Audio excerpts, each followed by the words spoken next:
Du coup, oui, merci Irène pour ça. Merci à tous d'être là. Donc ouais, comme disait Irène, pour nous c'est très très important là d'avoir des cartes qui sont au plus proche de la réalité, notamment pour tout ce qui est densité de population, puisque ça va nous impacter fortement notre réponse et ça va nous permettre de dimensionner beaucoup de choses derrière.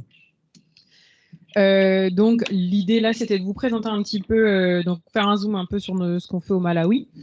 Le Malawi, donc c'est un pays où MSF est depuis de très très longues années, il me semble une vingtaine d'années, mais là je vais parler entre guillemets parce que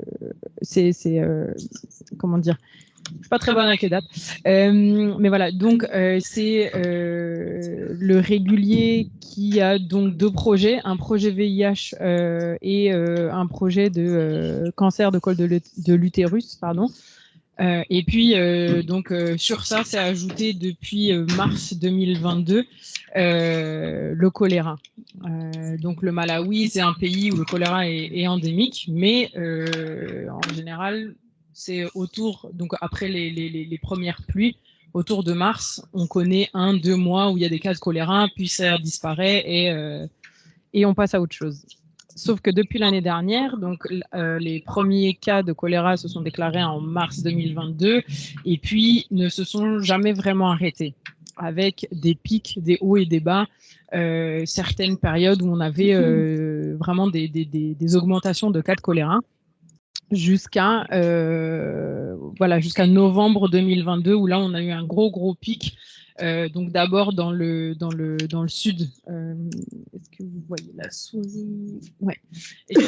Donc plutôt dans le sud, là au bord du lac, à Mangochi. Et donc ce qui a fait qu'en décembre 2022, la mission régulière a été un peu débordée par le nombre de cas et nous a demandé de venir les soutenir dans la réponse choléra. Ce qu'on a fait, et d'ailleurs rapidement en fait le choléra s'est propagé un petit peu dans tout le pays. On a eu les premiers cas qui ont tapé à Blantyre, qui est l'une des deux plus grosses villes du pays. Contrairement à Mangochi, qui est une ville plutôt, enfin c'est pas une ville, plutôt c'est un village, donc c'est milieu plutôt rural, une communauté de pêcheurs qui a l'habitude en fait de vivre avec le lac. Donc on se disait bon là on a fait le lac et le porteur du choléra, mais c'était pas vraiment, on n'a jamais vraiment directement comment dire prouvé l'eau du lac a le choléra, les gens boivent l'eau. Voilà, c'était sûrement beaucoup plus compliqué vu les cas qui montaient, qui redescendaient. Je pense qu'il y a quelque chose un peu à creuser en termes d'épidémio dans cette épidémie. Donc ça, c'était pour Mangochi. Blantyre, on a eu donc les premiers cas début 2023 et très rapidement, puisque pour le coup, c'est densément peuplé, on a eu une flambée des cas à Blantyre. Et on a MSF, on a mis en place plusieurs CTC. Donc au début, on a essayé vraiment de faire les pompiers et on a un peu changé de stratégie en cours de route puisque on s'est décidé vraiment de mettre le paquet sur 2 CTC. Donc CTC, c'est donc des centres de traitement de choléra. Ensuite, on a essayé de développer un petit peu tout ce qui est activité externe. Donc, on tentait d'aller chercher un peu les endroits où on pensait en fait qu'il y avait du choléra et on a essayé de faire des actions sur place. Voilà, ça c'était pour Blantyre. Sur Lilongwe, dès le début, donc encore plus densément peuplé que Blantyre. Dès le début, on s'est dit là, ça va exploser. Donc, on a mis un CTC de 120 lits. Donc, depuis ce CTC-là, on a essayé pareil de collecter des datas et Alexis va vous expliquer un peu plus en détail, mais l'idée, c'était vraiment d'essayer à travers nos patients, collecter les datas, essayer de voir sur les cartes d'où est-ce que venaient les hotspots d'où est-ce que les gens qui étaient malades du choléra venaient, de se déplacer sur place et de voir un petit peu, de faire un assessment un peu sur place de qu'est-ce que les gens boivent, d'où est-ce qu'ils peuvent avoir attrapé le choléra, et justement de remonter comme ça jusqu'à la cause en fait de la maladie et essayer de stopper la chaîne de transmission. Voilà rapidement ce qu'on fait au Malawi. Si vous avez des questions, je serais ravie d'y répondre. Et du coup, je vais laisser le big boss Alexis vous raconter ça. Il en parle beaucoup mieux que moi. Bonjour à tous. Est-ce que vous m'entendez correctement?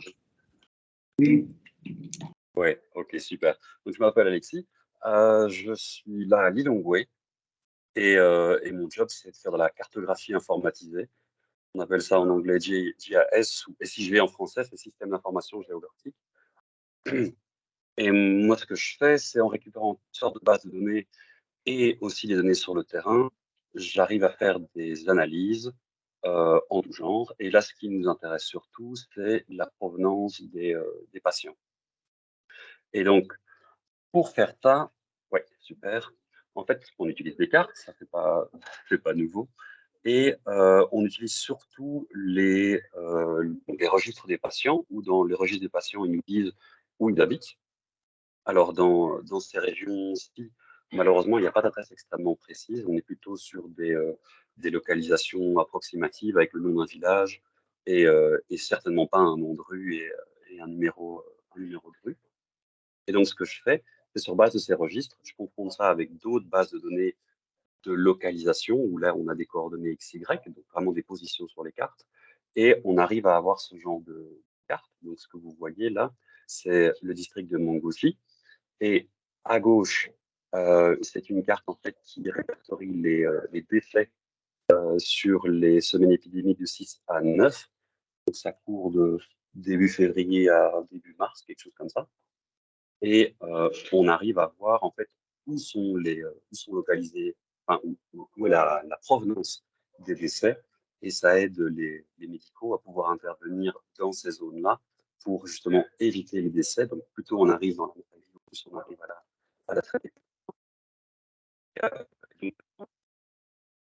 Et du coup, là où vous intervenez, en fait, c'est dans la digitalisation des bâtiments. Et qu'est-ce que ça permet? Ça permet en fait de voir où sont les habitations, c'est où sont les gens, où sont les densités de population. Et avec ça, alors c'est un peu un jeu de détective, mais on arrive à remettre, en prenant d'une base de données le nom des villages avec une localisation relativement précise sur base des buildings et pouvoir en fait améliorer la précision de la carte. Et la carte de droite, en fait, c'est exactement la même chose, sauf que ça reprend absolument tous les cas, donc pas que les décès, c'est vraiment tous les patients qu'on a eu sur les 4 semaines de 6 à 9. Là, vous voyez qu'il y en a pas mal. Et donc, ça permet vraiment de pouvoir voir où sont les points les plus chauds, entre guillemets, où on ferait bien d'intervenir. Alors, digitaliser des buildings, en fait, ça permet vraiment à aller à l'ordinateur de plutôt qu'avoir une image, donc des pixels, une base de données avec des pixels, où malheureusement, on sait difficilement faire quelque chose avec, ben, on va avoir une base de données, un tableau Excel en soi, avec sur chaque ligne, ça va être en fait un building, et donc on va pouvoir faire des analyses un peu plus poussées, notamment des analyses, par exemple, avec ce qu'on a eu tout récemment, le cyclone Freddy, de pouvoir superposer en fait une couche avec des bâtiments et une couche avec des zones inondées, et on arrive à déterminer voilà combien de bâtiments on a dans des zones. On va pouvoir cibler des interventions comme ça. Ça permet vraiment d'avoir une série d'analyses hyper intéressantes pour soit les logisticiens et ou les médicaux sur le terrain. Et René, tu peux passer à la slide suivante, s'il te plaît. Et donc, ici, c'est un aperçu aussi de Mangochi. Avec les métiers de localisation, on arrive à trouver sur les camps déplacés suite au cyclone Freddy. Et pareil, avec la densité des buildings, on arrive à avoir la densité de la population et les zones inondées. Et une dernière application, ici directement, si je passe à la slide suivante, il y a une dernière carte. Alors ça, c'est Lilongwe. Et tous les petits points gris que vous voyez, en fait, c'est des buildings bâtiments déjà digitalisés. Et en fait, ça nous permet en fait de conduire des enquêtes. En fait, on fait des enquêtes sur le terrain pour déterminer l'accès à l'eau de la population. Et donc, sur base de ces densités de building, on arrive à déterminer une partie de la densité de population, là aussi où on voudrait intervenir en priorité. Et un petit bonus, en fait, ce qui est souvent significatif, c'est la structure des bâtiments. C'est-à-dire si on a des quartiers qui sont super bien organisés avec des rues, des bâtiments bien alignés, très souvent, c'est un marqueur d'un quartier qui est, on va dire, entre guillemets, et souvent peu affecté par des maladies. Alors que si on part sur des quartiers où on voit clairement depuis la structure des bâtiments, depuis le ciel, que ben, en fait, il n'y a pas de structure, c'est très anarchique, ben, c'est un critère en plus pour aller explorer ce genre de zone. Et comme on voit où se trouvent les bâtiments, ben, les gens sur le terrain, les enquêteurs savent directement où aller. En fait, ça, c'est les points de couleur que vous voyez. C'est à chaque fois des zones où ils ont été précisément posés des questions. Et en fonction de la couleur, alors toutes les couleurs qui sont dans les tons verts, c'est en général où les accès à l'eau se font par des points d'eau sécurisés. Et quand on est sur des points en rouge ou jaune, c'est soit des puits qui sont peu profonds, donc souvent infectés par le choléra, soit des forages. Donc, tout ça sur base d'enquêtes sur le terrain et d'une database avec des buildings, ça permet vraiment en fait, de nous faciliter la vie, clairement.